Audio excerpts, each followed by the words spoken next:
What is going to be the future of learning? I do have a plan, but in order for me to tell you what that plan is, I need to tell you a little story which kind of sets the stage. I tried to look at where did the kind of learning we do in schools, where did it come from? And, you can look far back into the past, but if you look at present-day schooling the way it is, it's quite easy to figure out where it came from. It came from about 300 years ago. And it came from the last and the biggest of the empires on this planet. Imagine trying to run the show, trying to run the entire planet without computers, without telephones, with data handwritten on pieces of paper and traveling by ships. But the Victorians actually did it. What they did was amazing. They created a global computer made up of people. It's still with us today. It's called the bureaucratic administrative machine. In order to have that machine running, you need lots and lots of people. They made another machine to produce those people. The school. The schools would produce the people who would then become parts of the bureaucratic administrative machine. They must be identical to each other. They must know three things. They must have good handwriting, because the data is handwritten. They must be able to read, and they must be able to do multiplication, division, addition, and subtraction in their head. They must be so identical that you could pick one up from New Zealand and ship them to Canada, and he would be instantly functional. The Victorians were great engineers. They engineered a system that was so robust that is still with us today, continuously producing identical people for a machine that no longer exists. The empire's gone. So what are we doing with that design that produces these identical people? And what are we going to do next, if we ever are going to do anything else with it? So that's a pretty strong comment there. I said schools as we know them now, they're obsolete. I'm not saying they're broken. It's quite fashionable to say that the education system's broken. It's not broken. It's wonderfully constructed. It's just that we don't need it anymore. It's outdated. What's the kind of jobs that we have today? Well, the clerks are the computers. They're there in thousands in every office. And you have people who guide those computers to do their clerical jobs. Those people don't need to be able to write beautifully by hand. They don't need to be able to multiply numbers in their heads. They do need to be able to read. In fact, they need to be able to read discerningly. But that's today. But we don't even know what the jobs of the future are going to look like. We know that people will work from wherever they want, whenever they want, in whatever way they want. How is present-day schooling going to prepare them for that world? Well, I bumped into this whole thing completely by accident. I used to teach people how to write computer programs in New Delhi 14 years ago. And right next to where I used to work, there was a slum. And I used to think, how on earth are those kids ever going to learn to write computer programs? Or should they not? At the same time, we also had lots of parents, rich people, who had computers, and who used to tell me, my son, I think he's gifted, because, he does wonderful things with computers. And my daughter, surely she's, extra intelligent, and so on. So I suddenly figured that how come all the rich people are having these extraordinarily gifted children? What did the poor do wrong? I made a hole in the boundary wall of the slum next to my office, I stuck a computer inside it just to see what would happen if I gave a computer to children who never would have one, didn't know any English, didn't know what the internet was. The children came running in. It was 3 feet off the ground, and they said, "What is this?" And I said, "Yeah, but it's, I don't know." So they said, "Why have you put it there?" I said, "Just like that." And they said, "Can we touch it?" I said, "If you wish to." And I went away. About 8 hours later, we found them browsing and teaching each other how to browse. So I said, "But that's impossible. Because, how is it possible? They don't know anything." My colleagues said, "No, it's a simple solution. One of your students must have been passing by, showed them how to use the mouse." So I said, "Yeah, that's possible." So I repeated the experiment. I went 300 miles out of Delhi into a really remote village where the chances of a passing software development engineer was very little. I repeated the experiment there. There was no place to stay, so I stuck my computer in, I went away, came back after a couple of months, found kids playing games on it. When they saw me, they said, "We want a faster processor and a better mouse." So I said, "How on earth do you know all this?" And they said something very interesting to me. In an irritated voice, they said, "You've given us a machine that works only in English, so we had to teach ourselves English in order to use it."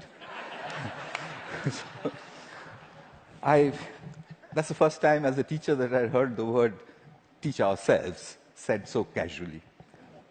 Here's a short glimpse from those years. That's the first day at the Hole in the Wall. On your right is an 8-year-old.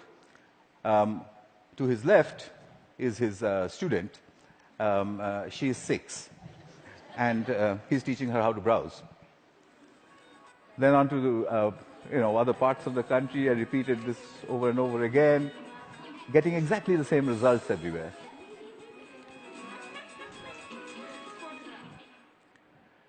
An 8-year-old telling his elder sister what to do.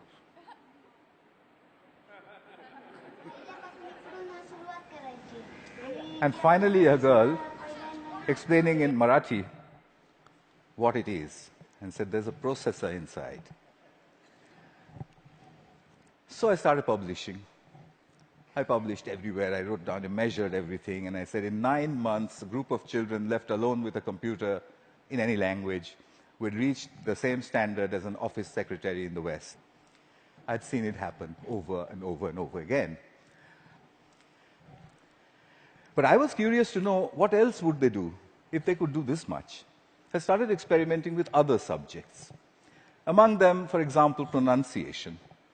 There's one community of children in southern India whose English pronunciation was really bad.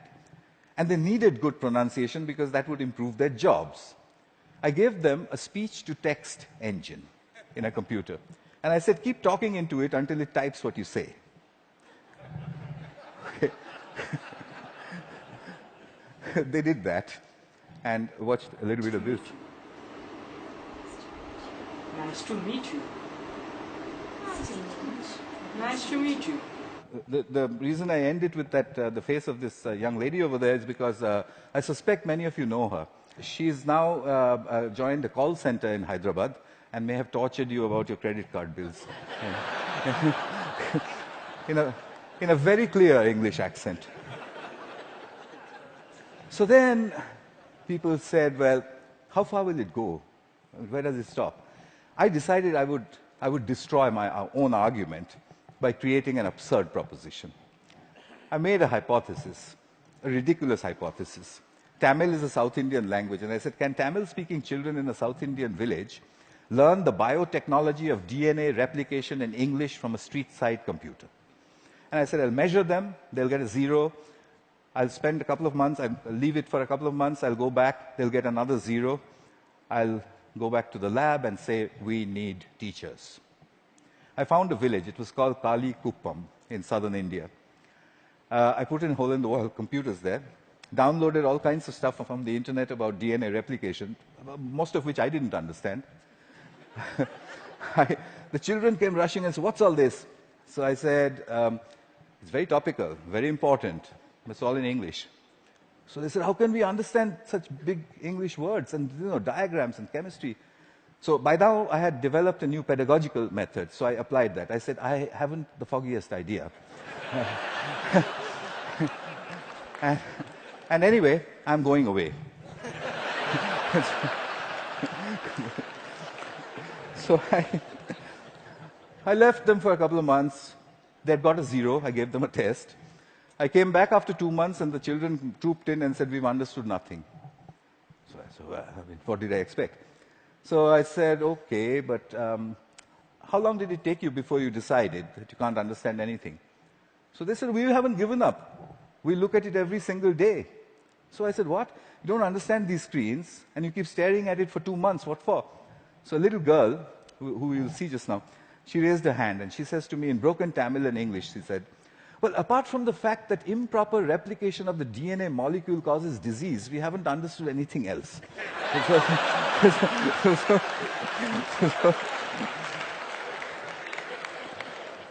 So I tested them. I got an educational impossibility, 0 to 30% in 2 months in the tropical heat with a computer under the tree in a language that they didn't know, doing something that's a decade ahead of their time. Absurd. But I had to follow the Victorian norm. 30% is a fail. How do I get them to pass? I have to get them 20 more marks. I couldn't find a teacher. What I did find was a friend that they had, a 22-year-old girl who was an accountant, and she played with them all the time. So I asked this girl, can you help them? So she says, absolutely not. I didn't have science in school. I have no idea what they're doing under that tree all day long. I can't help you. I said, I'll tell you what, use the method of the grandmother. So she says, what's that? I said, stand behind them. Whenever they do anything, you just say, well, wow, I mean, how did you do that? What's the next page? Gosh, when I was your age, I could have never done that. I mean, you know what grannies do. So she did that for 2 more months. The scores jumped to 50%. Kalikuppam had caught up with my control school in New Delhi, a rich private school with a trained biotechnology teacher. When I saw that graph, I knew there is a way to level the playing field.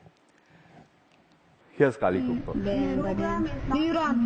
Neuron cell death and communication. I got the camera angle wrong in that one is just amateur stuff, but what she was saying, as you could make out, was about neurons, but her hands were like that, and she was saying neurons communicate at 12. So what are jobs going to be like? Well, we know what they're like today.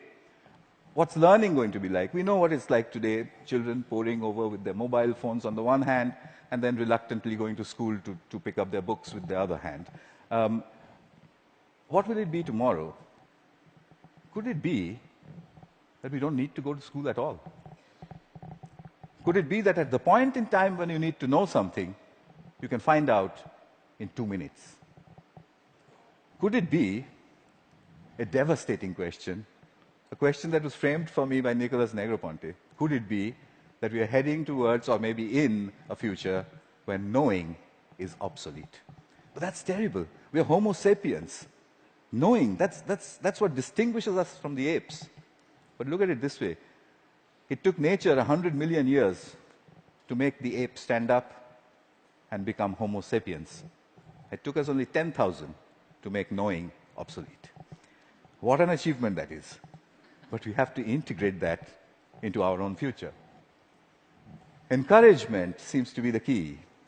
If you look at Kuppam, if you look at all of the experiments that I did, it was simply saying, wow, saluting learning.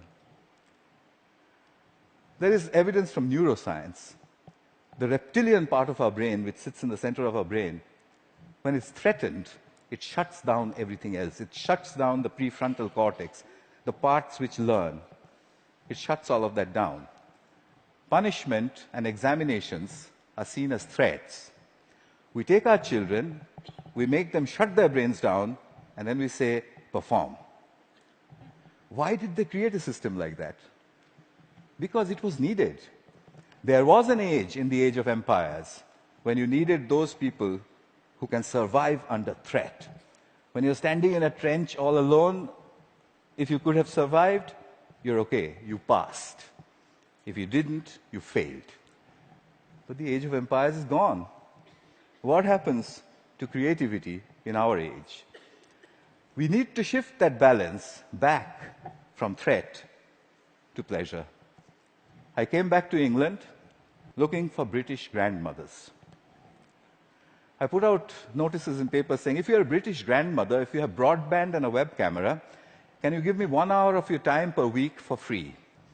I got 200 in the first 2 weeks. I know more British grandmothers than anyone in the universe. They're called the granny cloud. The granny cloud sits on the internet. If there's a child in trouble, we beam a gran. She goes on over Skype and she sorts things out. I've seen them do it from a village called Diggles in northwestern England, deep inside a village in Tamil Nadu, India, 6,000 miles away. She does it with only one age-old gesture. Okay. Watch this. You can't catch me. You say it. You can't catch me. I'm the gingerbread man. Well done. Very good. So what's happening here? I think what we need to look at is we need to look at learning as the product of educational self-organization. If you allow the educational process to self-organize, then learning emerges. It's not about making learning happen, it's about letting it happen. The teacher sets the process in motion, and then she stands back in awe and watches as learning happens. I think that's what all this is pointing at. But how will we know? How will we come to know? Well, I intend to build these self-organized learning environments. They are basically broadband, collaboration, and encouragement put together. I've tried this in many, many schools. That's being tried all over the world, and teachers sort of stand back and say, it just happens by itself? And I said, yeah, it happens by itself. How did you know that? And I said, you won't believe the children who told me and where they're from. Here's a soul in action.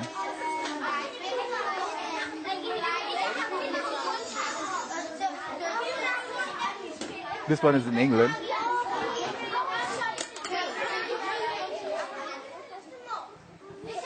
He maintains law and order. Because remember, there's no teacher around.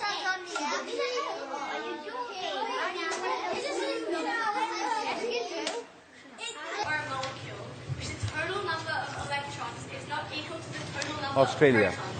Giving it a net positive or negative electrical charge. The net charge on an ion is equal to the number of protons in the ion minus the number of electrons. A decade ahead of our time. So souls, I think we need a curriculum of big questions. You already heard about that. You know what that means. There was a time when Stone Age men and women used to sit and look up at the sky and say, what are those twinkling lights? They built the first curriculum. But we've lost sight of that wondrous questions. We've brought it down to the tangent of an angle. But that's not sexy enough. The way you would put it to a 9-year-old is to say, if a meteorite was coming to hit the Earth, how would you figure out if it was going to or not? And if he says, well, what? How? You say there's a magic word. It's called the tangent of an angle. And leave him alone. He'll figure it out. So here are a couple of images from souls. I've tried incredible questions. When did the world begin? How will it end? To 9-year-olds. This one's about what happens to the air we breathe. This is done by children without the help of any teacher. The teacher only raises the question and then stands back and admires the answer. So, what's my wish? My wish is that we design the future of learning. We don't want to be spare parts for a great human computer, do we? So we need to design a future for learning. And I've got to, hang on, I've got to get this wording exactly right, because, it's very important. My wish is to help design a future of learning by supporting children all over the world to tap into their wonder and their ability to work together. Help me build this school. It will be called a school in the cloud. It will be a school where children go on these intellectual adventures driven by the big questions which their mediators put in. The way I want to do this is to build a facility where I can study this. It's a facility which is practically unmanned. There's only one granny who manages health and safety. The rest of it's from the cloud. The lights are turned on and off by the cloud, etc., etc. Everything's done from the cloud. But I want you for another purpose. You can do self-organized learning environments at home, in the school, outside of school, in clubs. It's very easy to do. There's a great document produced by TED which tells you how to do it. If you would please do it across all 5 continents and send me the data, then I'll put it all together, move it into the School of Clouds, and create the future of learning. That's my wish. And just one last thing. I'll take you to the top of the Himalayas. At 12,000 feet, where the air is thin, I once built 2 hole-in-the-wall computers. And the children flocked there. There was this little girl who was following me around. And I said to her, I want to give a computer to everybody, every child. I don't know, what should I do? And I was trying to take a picture of her, quietly. She suddenly raised her hand like this and said to me, "Get on with it."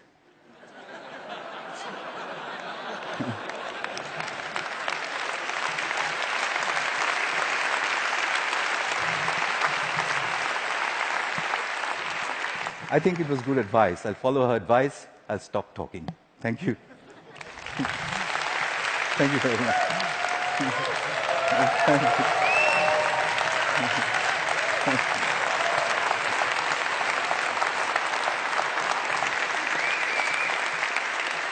Thank you very much. Wow.